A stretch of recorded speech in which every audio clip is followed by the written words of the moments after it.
People Not Titles podcast is proud to be sponsored by Landtrust Title Services, your partners for results.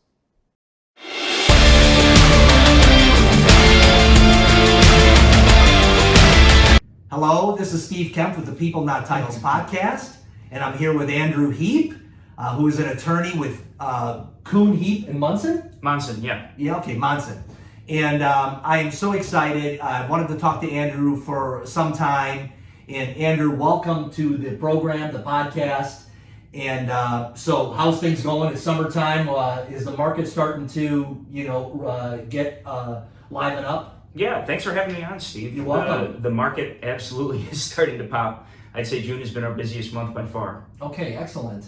So Andrew, you come from kind of, the attorney is in the blood, so to speak, right? No doubt about it. But tell me, just kind of your career journey, when did you know that you were going to be stepping into the legal realm and become an attorney? Yeah, well, the joke in our family is that, looking back, we're either teachers, preachers, or lawyers. Wow. And so, for the most part, there are exceptions, particularly with my generation, but, there's a lot of law in the blood. So my grandfather was a lawyer. He graduated from Chicago, Kent.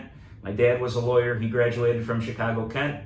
I'm a lawyer. I graduated from Chicago, Kent. So we've kept that going for a number of generations now. I was always very much interested in continuing on the practice that I saw my dad build when I was growing up. That was something that really, the work that he put into it was something that was really, it was very impactful as an example of somebody who was working extremely hard to build something and getting to watch that grow. And the idea of being able to continue working on that same kind of project that he started was always very appealing to me. And so is your grandfather still alive? No, sadly he passed about 2 years ago. Okay, so did you see him also working his craft?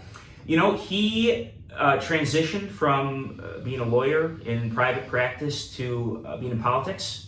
He was a state senator and then in the House of Representatives for the 13th District of Illinois. So most of my growing up was kind of being conscious of watching him do all the things that he was doing in Washington, and obviously that left an impact too. What kind of impact did that leave? I mean, what did you think of the work that your grandfather was doing? What were some things that you cited that were like, wow, that was meaningful for us and our family? Well, it was an incredible opportunity because we'd get to go out to DC every so often and we'd get to see how everything works. I would say, if anything, it made me extremely idealistic when it comes to certain ways that our government work that some people might be a little more pessimistic about. I saw how hard he worked and how sincere he was in what he believed and what he advocated for. That it took me a long time to kind of even acknowledge the maybe darker sides of U.S. politics. But that being said, I think he was one of the good ones. And so being around him, it wasn't like shady deals and under the table. No, it was kind of a slice of Americana for you, that you were like, wow, there are really good people working on behalf of the American public with a good intention of bettering our country. Absolutely. His story was, it was just right out of the elementary school textbook. He grew up poor through the Depression, played baseball for a while out of college, but then decided that there was no career in that. He played in semi-pro ball, so I think independent league, a step before the minor leagues. He had an opportunity to try out for a minor league team, I believe, but it got to the point where he realized, in his words, that he could either be a baseball bum for the rest of his life or he could, grow up and do something. So he went to school at North Central, and back then they gave him an opportunity to do kind of a pre-law program, then jump right into law school. Met my grandma at North Central and made his home and built his career there too. Well, and interestingly, to draw kind of a connection to the present day, where he opened his private practice, we now have offices in that same building today. So we haven't always been there. We were only able to move in there 5 or 6 years ago. Was that meaningful for you? Very meaningful. Yeah, very cool. Because my dad now is in the office that he saw his father-in-law practice law, and I'm in the office that he was in, and there's a real continuity that I'm conscious of there. So your grandfather developed a business and then decided, I'm going to get into politics. What was the main driver for him? Well, that's a great question. I'm not sure I know exactly how to answer it. I think it was just something that was always of interest to him. He always was involved in some capacity from a very early age. He started out in the DuPage County State's Attorney's Office, and he assisted with the election of, I think it was Bauer, who is now, I think, or was formerly on the 7th Circuit. But he helped him get elected to be the state's attorney for DuPage County. And then through that process, I think he realized, well, hey, you know what? This is feasible. Somebody was close enough to it to go, exactly. I think it's within my reach. Exactly. So because he had that experience, I think, it was something that was interesting, and then he just went on from there. And did your dad ever think about going into politics? He did. He was on the county board for a long time. Okay. I think over 10 years. Yeah. So he was involved as well. Okay. And so you've seen your grandfather's track, you've seen your dad's track, and you're like, this is something that I see I can make an impact. This is a way for me to make an impact in my career and still, be able to provide for my family. Yeah, although the extent of my political involvement right now is the Naperville Library Board of Trustees. Okay. So I haven't quite reached those heights quite yet. Okay. Are you thinking about it though, Andrew? Are you like thinking I'd like to get more involved? Right now I'm thinking about building a strong business and raising my family. That's and, great. If an opportunity presents itself down the road, it's always, something you consider, right? So, I think it's powerful though that, it sounds to me like your grandpa, I don't want to put words in anyone's mouth, but rather than complain about things, it sounds to me like you stepped into your family has stepped into their civic duty of being involved to make things better. Like we are the change we're looking for or whatever. I know it sounds cliche, but it sounds like you guys kind of live that. Yeah, absolutely. I think that he always believed in that. As he got older in life, he kind of, as older people sometimes do, he really got focused on certain things. And one of the things that he would always bring up, no matter the context, for a period of time, there was servant leadership. He was all about the idea of servant leadership, and the best way that you can make things better for people and lead is by kind of making yourself an asset for the people that you're, supposedly leading. By being something that provides value, no matter what role you're in, whether you are at the front or whether you're at the back, finding those opportunities to help out no matter where you are. I think that was something that was very meaningful to him and something that really was instructive in how he conducted himself in Washington and back in Naperville. So Andrew, are you an athlete too? Or did you follow in his baseball footsteps? No. I played everything growing up as most kids do, right? Well-rounded, yeah. Yeah, but nothing in college. I was a high school wrestler. Okay, and did you go to North Central?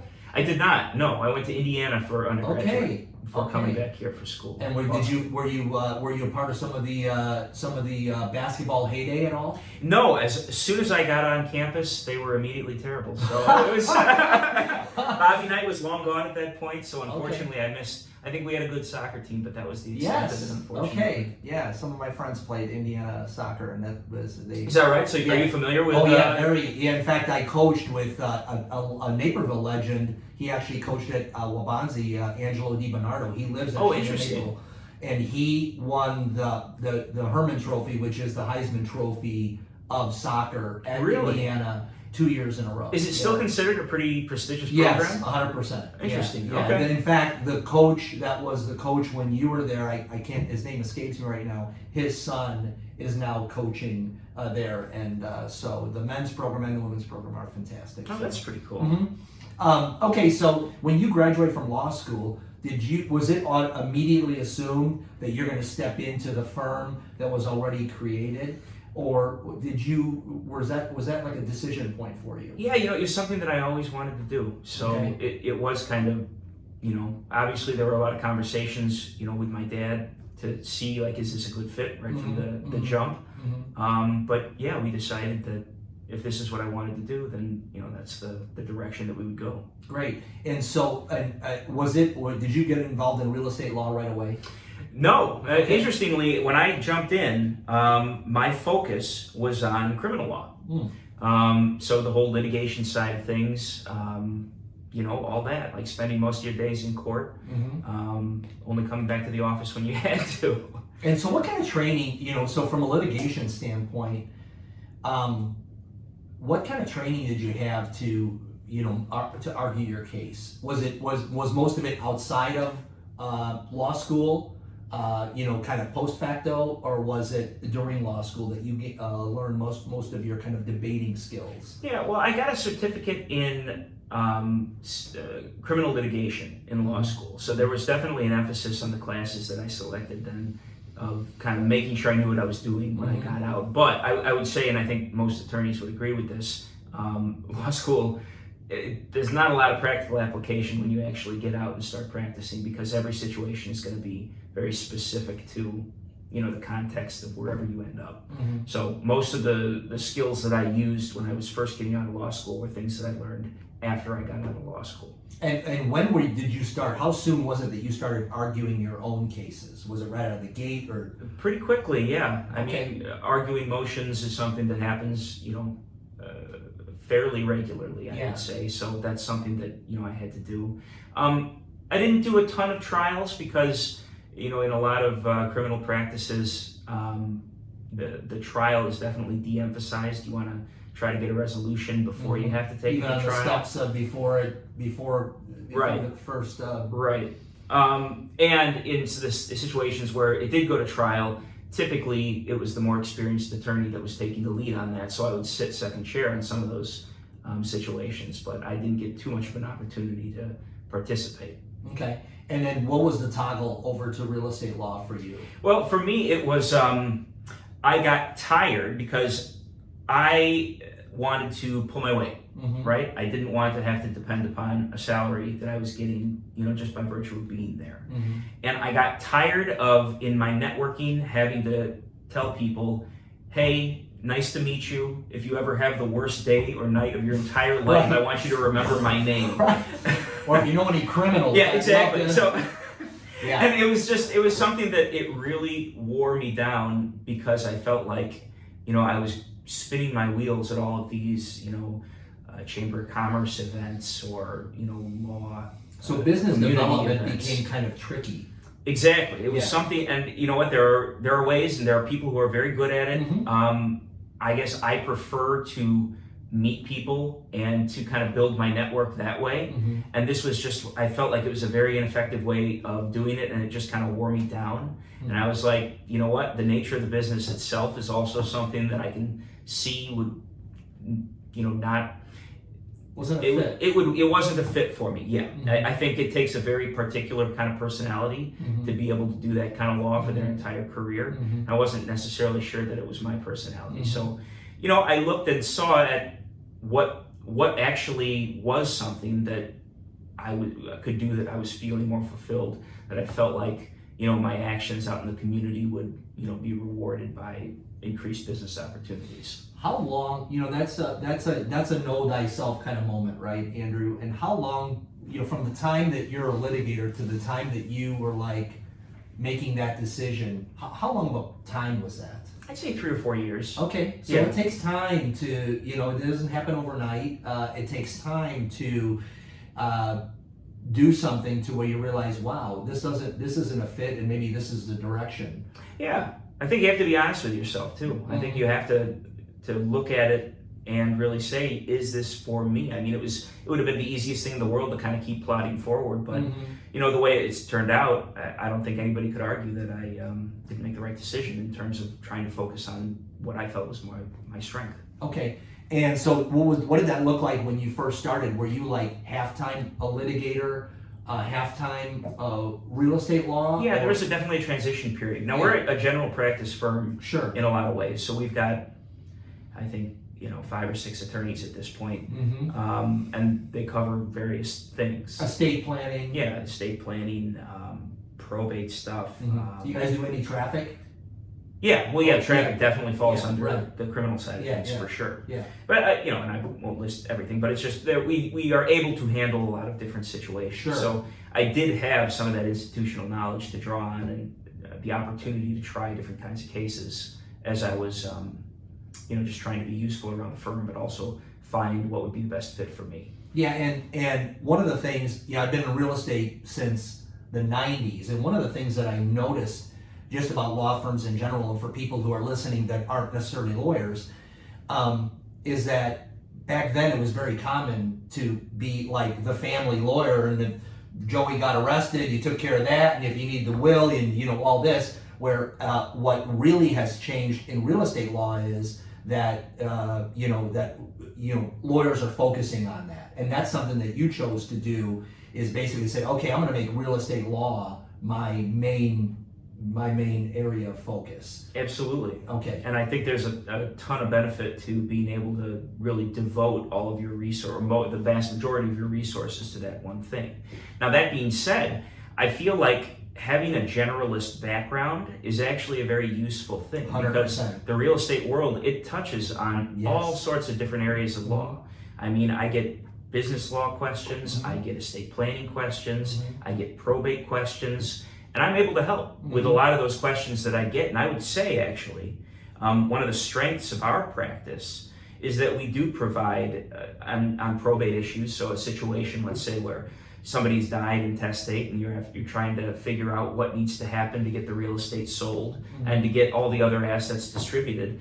I'm able to help with the real estate, certainly, but I'm also able to help, get that estate probated if necessary, or find other solutions so that it doesn't have to go to probate. So, there really is it's a web where, everything is connected in a lot of ways, and real estate is very much at the center. Yeah, and The People Not Titles podcast is proud to be sponsored by Landtrust Title Services, your partners for results.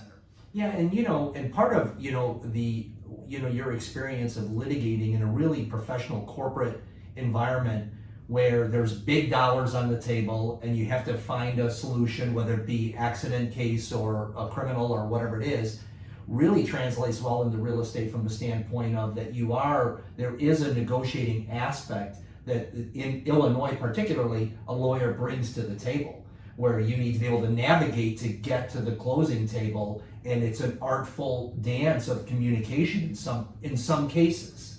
Yeah, I think that's right. I think that one adjustment, though, that you have to make when you're moving from that world to this one is that it is not real estate is not oppositional, is the way I would put it. We are not against the other side of the transaction, and I think this is a trap that attorneys often fall into, where they think it's my side against their side, because that's I've seen way too many situations that turn really ugly really fast because people get into these fights over what amounts to be very kind of small potatoes stuff, because they approach it with this oppositional kind of attitude.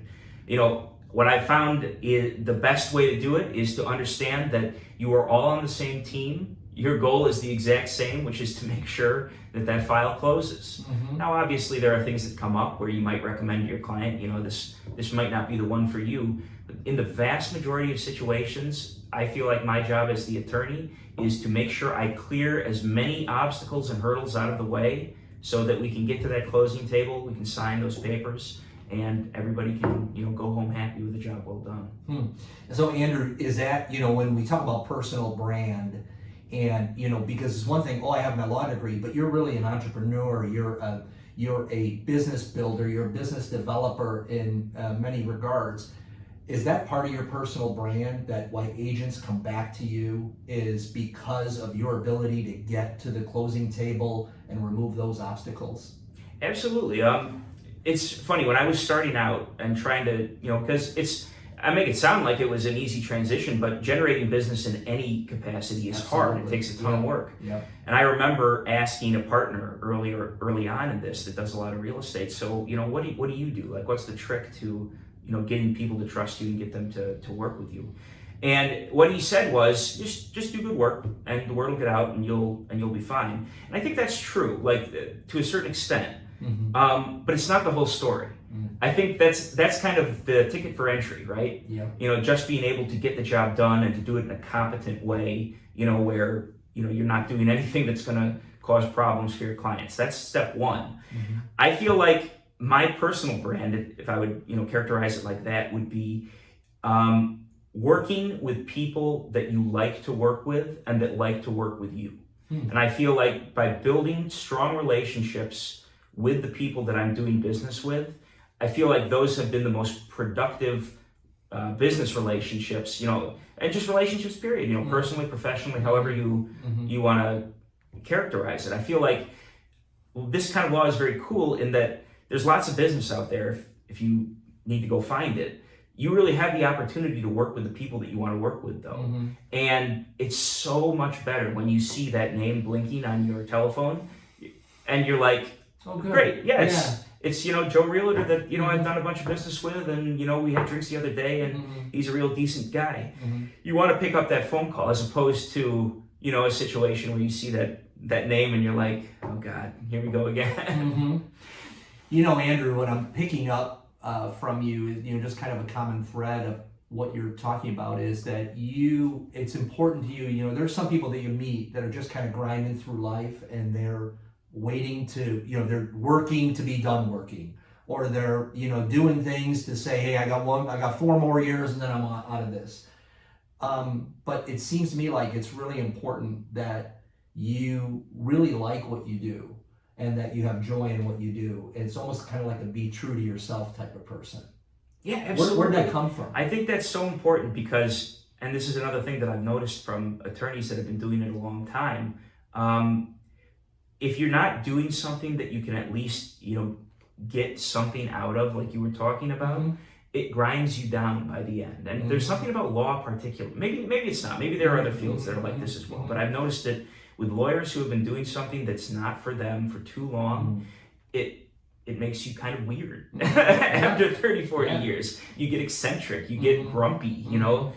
I've been on the other side of way too many attorneys that have been doing it too long and should have probably stepped away, you know, a good long time ago. Although they probably can't. I mean, that's probably why they're once you're on, it's like pick your ruts carefully because you'll be in the rest of your life. Exactly. That is a big thing, and I think for a young person like you to realize early on, hey, I do want to be an attorney because I do like what my lineage has been doing, and that's something I want to grab onto. That's the first sense of meaning, and then it's like, okay, I'm here now, but this is not what I want to do. I want to do this. And I think when an attorney or when a buyer or when a seller communicates with you, there's a different feel when it says, this person actually wants to take my call. He's interested in my file. It's not just going through the motions for that person. And I notice that when I'm talking with you and all that, there's just a passion, not overly passion. I mean, let's face it, we're not, you know, delivering kidneys to people in the final hour. Exactly. You know, but you like what you're doing and you like the people you're doing it with. And that's important. You know, that's a really important point that you just brought up too. The being able to be realistic in looking at what you're actually doing too. Yes. There are other attorneys that do real estate law that think that the degree on their wall means that they have to just go absolute pedal to the metal, you know, every single transaction, and this goes into, I guess, the more kind of confrontational style. Sure. But they're like, I'm going to justify, you know, every single dollar I spent on that legal education. I'm going to tear apart, you know, this contract. I'm going to fight every single, you know, request down to the bitter end. Yes. And it's like, you need to be able to take a step back and say, okay, what is important here? What is going to help us move towards that goal of closing the file, you know, and getting us to the finish line. And I think that approach has been, you know, productive and good for my mental health. And fruitful, yeah. You know, Andrew, we talked a little bit about your just vacation and family time and stuff like that. And it seems to me like, so you have your grandfather who's kind of this accomplished person, your father too, but yet there's work-life balance, right? Issues.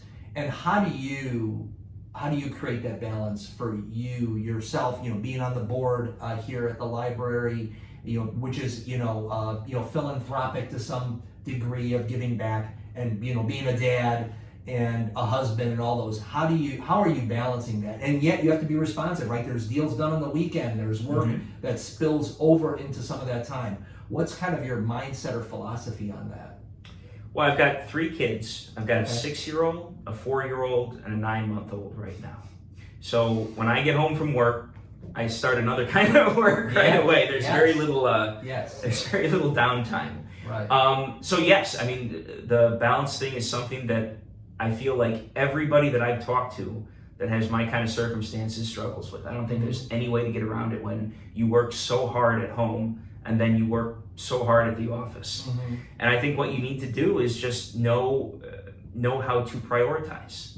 You know, there are times when a call will come in on the weekend and I know that this is something that needs to get addressed immediately. But then there are other times when the call comes in and you say, okay, great, I'm going to look at this on Monday and I'm going to get it squared away then. But you know, right now for XYZ, I think we're probably okay. And I think being able to, the more time you spend in the practice, the more deals you do, I think you learn to understand, you know, this is what's important and this is what is something that can be, that can breathe a little bit before you have to immediately address it. I think also has to do with the personalities you're dealing with. So if you're working with a client or a realtor, maybe who might need a little bit more immediate responsiveness, otherwise they start to get stressed out by the situation. You've got to kind of tailor your response to that as well. So I think it really is, it's knowing who you're working with and kind of catering your approach to who you're doing business with. Yeah, and you probably, having been around entrepreneurs, you know, like your father and your grandfather all your life, you have probably seen that there has been some of that work that has spilled into family, and we're like, hey, we're still all alive. Yeah. You know, I mean, I watched my father too, you know, work very hard in business and all that, still had time to coach, still had time to do this or do that. And so there's ways to be present when it's time to be present. And in some ways it's good, I think, for kids to see, you know, somebody working hard. Like kids, I feel like, should be aware that there is that working life, and you know, part of that is doing what you have to do to get the job done, and not just being, you know, completely disconnected from work once you come home. This summer, actually, my oldest is going into 1st grade next year, and some of his summer camps end at like 3:00. So my wife works as a social worker in Hinsdale. So I'll pick him up and I'll just bring him to the office and have him hang out while I, you know, get things done at the office. He's doing his own stuff. Talking to clients and just doing stuff. And I remember doing that when I was younger, you know, with my dad in different ways. And yeah, I think that's healthy. Okay, so we talked a little bit about this little retreat that you have at Beaver Island. And so how did that come to be? Is it Beaver Island? Yeah. Okay. How did that come to be? How long has it been in the family, or what happens out there? Yeah, so we've been going on vacation up to Beaver Island for, you know, 35, 40 years at this point. It was a vacation home that my grandpa built way back then, and it's been kind of a family retreat ever since then. So all the different parts of the family come together during summers, and you know, it's completely disconnected from, you know, all the technology, and there's no TVs up there. You know, it's really the kids are able to disconnect completely from everything. No, you know, computers, things of that nature. And it's wonderful. I can't recommend it enough. And unfortunately, you know, it's I have to bring up my laptop nowadays. So things have changed a little bit, but it's a great place to work from, I'll tell you that. That's great. Right on the bay. Awesome. Andrew, what's the vision for the firm? I mean, I know right now you're an attorney, you got a lot of people that, you know, the owners are there and all this kind of thing, but do you have a vision for yourself that, you know, in terms of, you know, or is it just, hey, I'm going to be doing what I'm doing, just keep building my practice the way it is, blocking and tackling, or is there some other level that you'd like to get to that people should be watching for? Yeah, well, I think the dream is you build something that, you know, that your kids respect enough that somebody wants to be involved with it at some point in the future. I mean, it's not like it wouldn't be the end. I'm not going to push anybody towards anything. It wouldn't be the end of the world if they see their paths going in different directions. But I like the idea of kind of the potential of it. Yeah, sort of generational kind of buy-in to this project of having a business in town. Yeah, especially, I mean, it's one thing for it to be yours that you began, but it's like, wow, I'm already third down, fourth wouldn't be bad, right? Or whatever it is, I think that's just a very, it's a cool thing, and it's something that keeps me motivated. But I think, the daily work goes on, right? You grow, you build. The last 2 or 3 years have been fantastic. We've been adding tons of, business relationships with new realtors, and things are just are booming right now, and we just hope to continue. Great. Continue growing. So you're a long line in Naperville here. What makes Naperville particularly special to you, Andrew?